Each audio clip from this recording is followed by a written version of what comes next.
Welcome to Aero 210 Lesson 18. This is your introduction to aircraft performance. These are the lesson outcomes for this lesson. Please hit escape and take a moment to review these outcomes. And then when you're ready to resume, just hit the slideshow button again. What we want to do in this lesson is develop the simplified equations of motion for aircraft in flight from a performance point of view.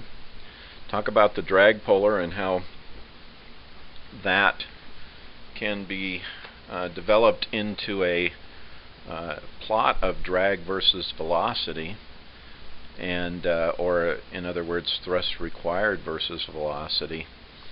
And then show how thrust available varies and look at some actual T-38 data.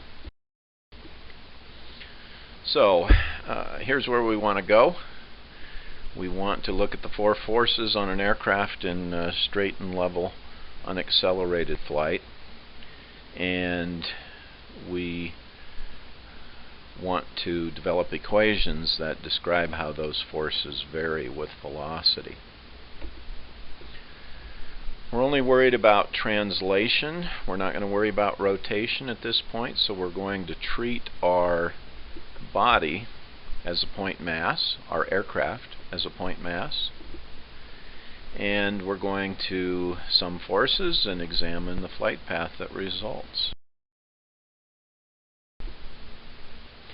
So here's a generalized free body diagram of an aircraft in flight.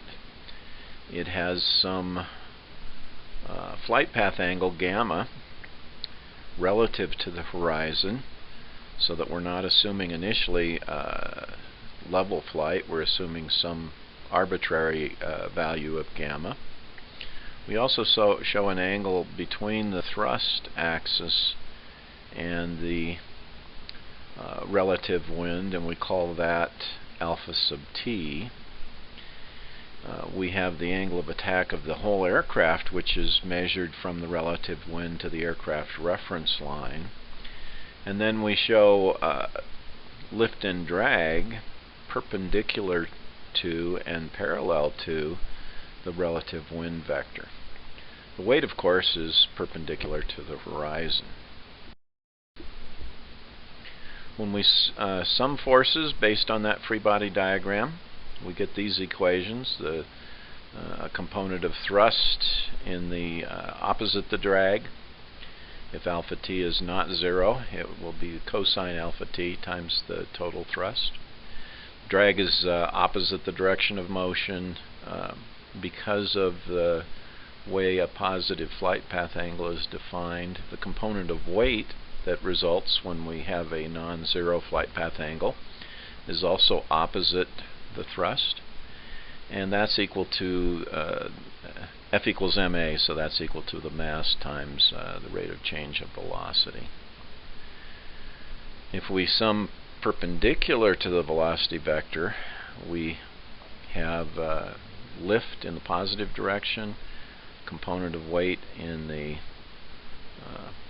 negative direction, a component of the thrust in the positive direction, and then that's equal to, if that does not equal 0, then the aircraft will fly a curved flight path, because this is an acceleration perpendicular to the flight path, and that curved flight path will have a radius lowercase r, and the acceleration is v squared over r.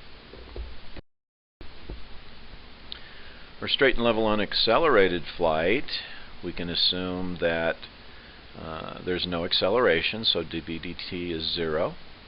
It's straight and level, so there's no curvature, so that r equals infinity, and that we're in level flight, so gamma equals 0.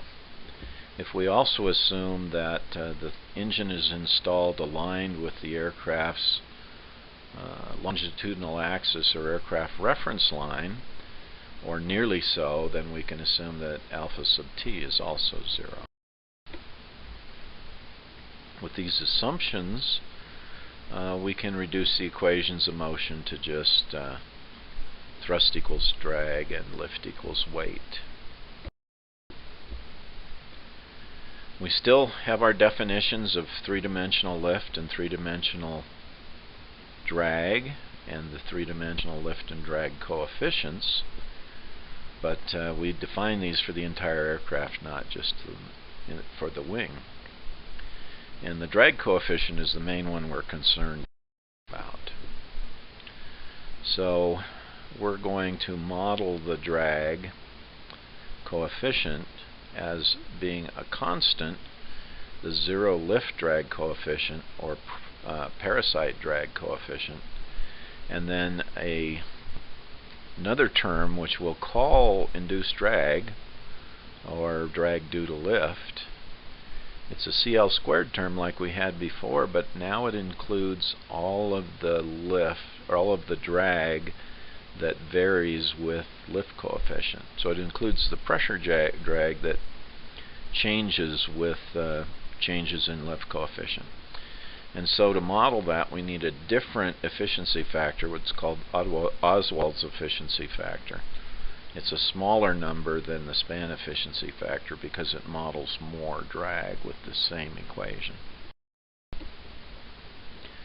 We often replace 1 over pi E0 aspect ratio with K.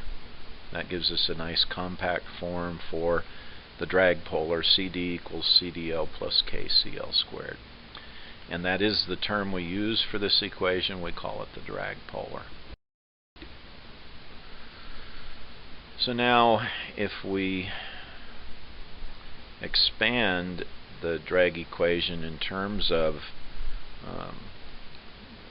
drag rather than drag coefficient, we can get an expression for how drag varies with velocity, because we have dynamic pressure in this expression, and we can easily break out velocity squared from dynamic pressure. So lift equals weight, so we substitute weight for the lift in the equation for CL. We put that in the drag equation, and we come up with this expression that says that one term increases with Q, the other term decreases with Q, and W is a constant. So we expect two parts to the curve, one that decreases with velocity and one that increases with velocity. We can also call drag the thrust required, because it's the thrust required at any velocity to maintain that velocity. So here's what the curves look like. We have the blue line that's increasing with velocity squared. It's basically a parabola, and that is what we call parasite drag. We have the red line, which is varying as 1 over the velocity squared. We call that drag due to lift, although oftentimes you'll see it called induced drag. Just be careful, because it's not just the vortex-induced drag. It also has other drag due to lift, in particular pressure drag that changes with lift coefficient.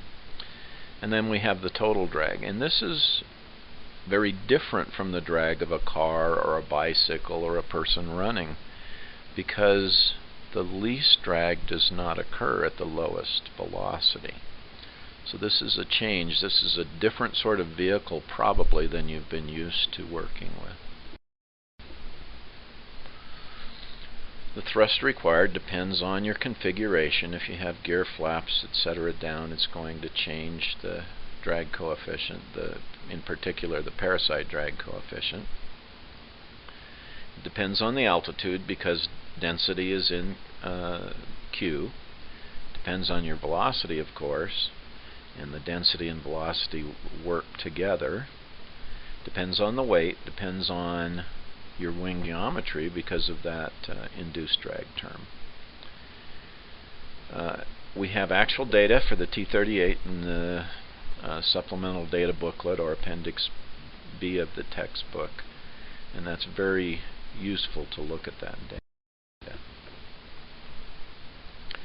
Now, thrust available. We start with a very simple model of thrust available, and this is the only one that you will be responsible for. We have a much more complex model of thrust available that's much more accurate in terms of matching what actual jet engines do. The simplified model is useful as we learn performance, but when we actually get to aircraft design, we'll use a more complex model that behaves more or less the same as these two models, but in a more complex way. So for non-afterburning case, there is no Mach number or velocity dependency on thrust. If you looked at the equation for afterburning thrust, there is a Mach number dependency, and the thrust increases with Mach number. But for non-afterburning thrust, it's assumed to be a constant, and it's not a bad assumption. Again, we'll look at the T38 data and prove that. So we can plot thrust available and thrust required, and those two curves will determine a lot about aircraft performance. Here's actual T38 data. You can see that for the altitude of 30,000 feet, the assumption of constant thrust in military as in non-afterburning power setting is not a real good assumption. There's a gradual increase in thrust with velocity. At lower altitudes, though, it's actually a pretty good assumption, and that thrust is pretty much constant with velocity. You see the mil and max labels. The max label labels the afterburning thrust, and whereas in our simple model that line is a straight line, in this actual data it's a somewhat curved line, and our more advanced thrust models will capture that. You can see where minimum drag occurs, and you will note that there are three different weights, 8,000, 10,000, and 12,000, and that in particular the left-hand side of the curve varies a lot with the weight of the aircraft. That's because that induced drag term has a W squared term in it, a weight squared term in it, and therefore weight will have a profound effect on the amount of thrust required. Also notice that the Buffett limit is labeled. In the T38, if you get too slow, the airplane just shakes so much that you don't like it, and you don't go any slower than that. In most aircraft, they stall at that point. The T38 gets much deeper into heavy Buffett before it actually stalls. But the limit in either case is shown on the curve, and the curve is not drawn to the left of that limit.